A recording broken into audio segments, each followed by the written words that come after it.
only playing in the United States, they're playing in other countries where we had the largest invasion coming into this country from. And overwhelmingly, if you look at the data on the ground in these countries where these ads have been playing, the flow has stopped. With all due respect. Even when I was in Mexico and having conversations. Excuse me, Madam Secretary, the time is mine. With all due respect, this is a political ad campaign, and let's just not try to sugarcoat it. I had just somebody talk about billboards, and you talking about how use of taxpayers' dollars. These are taxpayers' dollars as well. Let me move to the program I mentioned earlier. This is the BRIC program.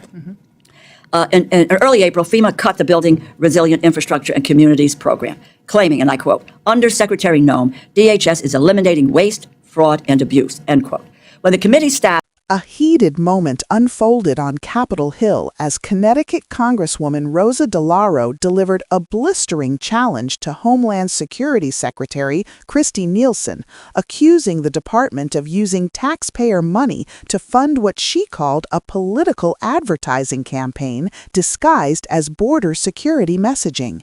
If you want clear, fact-based breakdowns of moments like this and what they mean beyond the sound bites, make sure you subscribe so you stay informed. The chair now recognizes the ranking member of the entire committee with an excellent sense of patience. The gentlelady from Connecticut, the floor is yours. Thank you so much, Mr. Chairman and ranking member. Madam Secretary, earlier this year, the administration unveiled a thinly veiled propaganda ad about border security. This is about $200 million paid for by American taxpayers, I might add. And the ads are supposedly about border security, but honestly, if you see the ad, it's like a political ad, and all of us know what political ads look like. Even the conservative Cato Institute says the ads are a perfect example of wasteful government spending that DOJ should cut. I also might add that, and this is a direct quote, and Madam Secretary, it says that earlier this year that President Trump had instructed you on how to fashion the campaign. He said, and again I quote, "I want you in the ads. I want your face in the ads," Noem recalled at the Conservative Political Action Conference, adding that Trump told her for the first ad, quote, "I want you to thank me for closing the border." Now, that's politics, quite frankly, at its worst. I understand that on April 30th, your department awarded an additional $6.7 million to a political consulting company called People Who Think, bringing their total award for this ad to $11.6 million. Your department has also awarded $35.5 million for this ad to a company called Safe America Media. And my understanding is that you used funding originally appropriated for CBP and USCIS for these awards. This sounds like a payout to Republican political consultants to fund ads that do more to tout the president than to secure the border. How were the contracts awarded? Competitive process? If so, why is USA Spending say that the contracts were given an exclusion from the DOJ Group's limitation on spending awards? This is $200 million. Somebody just talked about billboards. This is a $200 million ad campaign taking the money from CBP and USCIS to promote a political advantage. It's really kind of the height of arrogance. You're looking for more money from us to do that, but you're going to take a portion of the money that we have given you and you're going to spend it on political advertising. I mean, that really is, in Yiddish, the word is chutzpah. It really is that you engaged in here. So I know you're going to tell me. Would you like me to answer? Yeah, I would. And I foresee that you're going to tell me that these were all competitively bid. They were. Et cetera.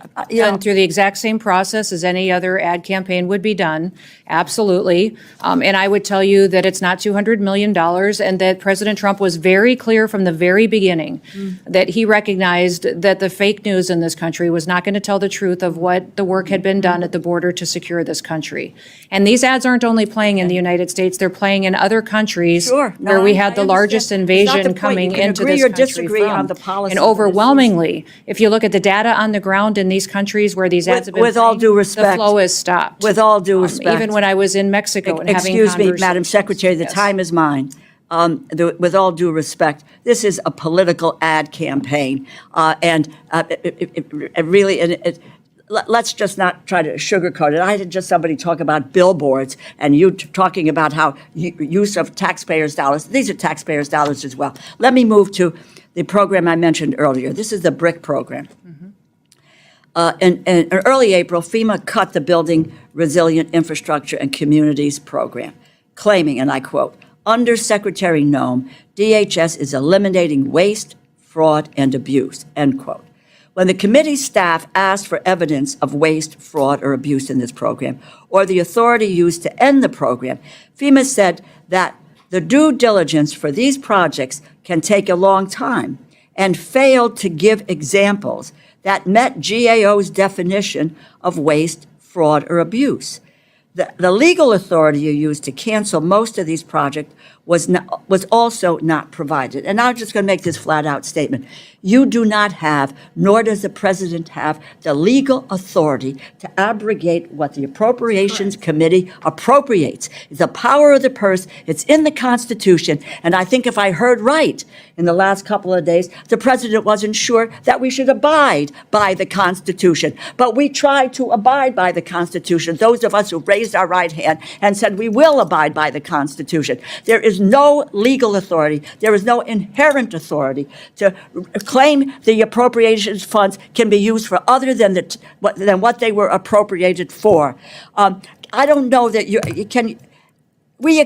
Basic questions from your agency on essential programs that the communities represent or rely on. You all can't. You should just say waste, fraud, abuse, and you think that that covers it. Well, Madam Secretary, I will tell you it doesn't. We're going to challenge Congresswoman, I'll that, get you all and the you data have and no statute authority. references that we are operating under the authority that the Department of Homeland Security You has. have no and that authority these to BRIC abrogate grants- these funds. It's These the BRIC grants are prerogative being of the reevaluated Appropriations to make Committee. sure that they are The being power spent of the purse appropriately to which resides you all here directed they be and not there. Keep it in mind because it is the Constitution of the United States. Thank you. very familiar I'm with. happy to have this conversation take place off the clock, but now we're going to move to the gentleman. DeLauro, the ranking member of the House Appropriations Committee, did not mince words.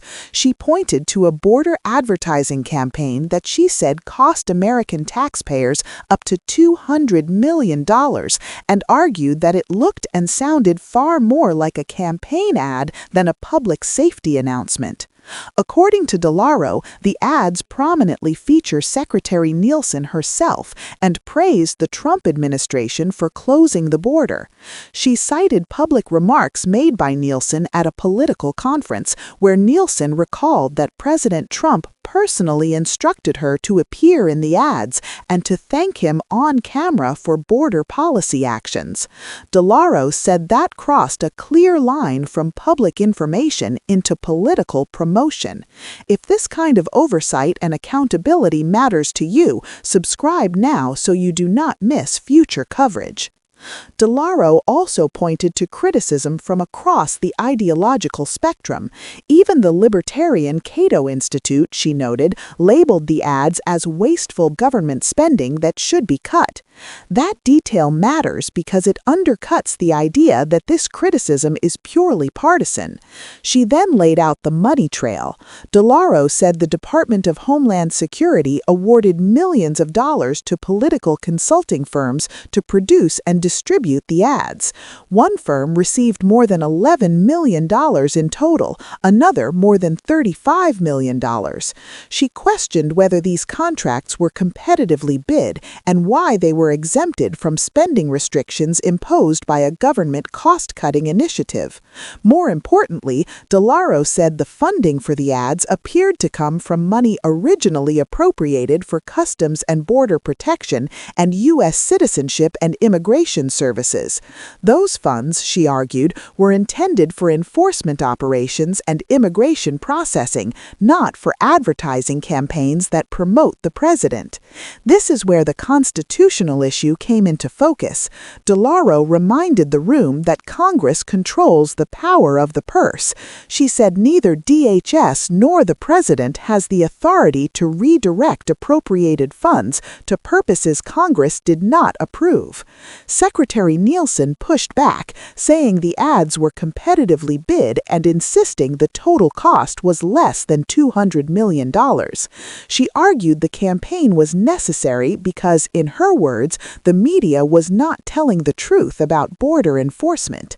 Nielsen also said the ads ran not only in the United States, but in countries where migration originated, and claimed migration flows dropped after the ads aired.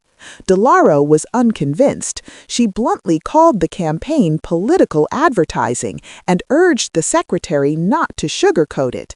She stressed that taxpayer dollars are taxpayer dollars, whether they fund billboards or television spots. If you want reporting that explains why these budget fights matter to your community, make sure you subscribe. The exchange then widened beyond ads to disaster preparedness. DeLauro questioned DHS's decision to cut FEMA's Building Resilient Infrastructure and Communities program, known as BRIC.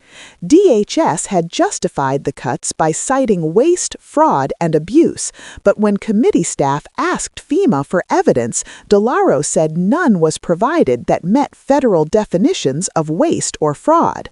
She argued the administration lacked legal authority to cancel or repurpose congressionally funded programs without congressional approval.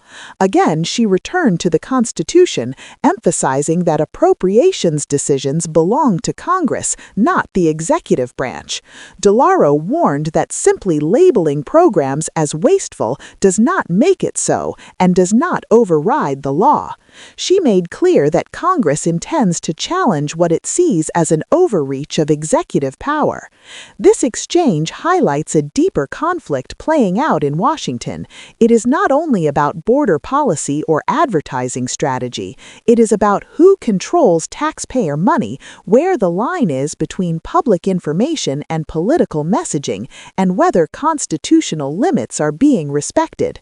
We will continue following this story as lawmakers scrutinize DHS spending and authority. Subscribe to the channel so you stay informed as these questions move from hearings to potential legal and legislative action.